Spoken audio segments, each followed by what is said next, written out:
On va maintenant prendre la direction de la Suisse, puisque de nombreux Helvétiques de passage à Paris vont aussi voir Notre-Dame de Paris. Michel Cerutti, bonsoir, vous êtes notre correspondant en Suisse. Quel est le sentiment qui prédomine ce soir du côté de Genève ?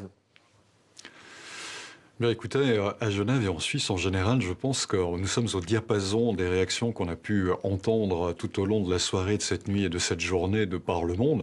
Il faut savoir que l'entier de la presse suisse écrite aujourd'hui titrée sur bien la catastrophe de cette nuit à Notre-Dame, y compris la presse alémanique, y compris la presse italophone. Le président de la Confédération, Uli Maurer, s'est également fondu de son émotion, de sa tristesse, de son soutien hier par réseaux sociaux. La radio-télévision suisse a interrompu ses programmes hier pour diffuser un flash spécial pour expliquer ce qui se passait.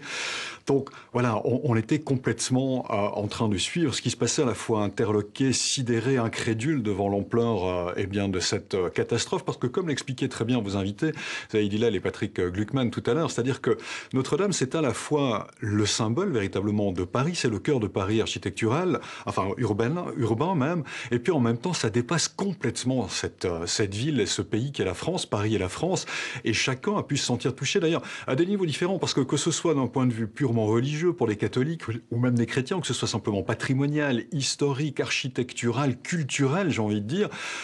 tout le monde s'est senti investi, touché, interloqué par ce qui se passait en Suisse, bien sûr, plus loin dans le monde, mais en Suisse en particulier. Et c'est la raison pour laquelle l'entier du pays,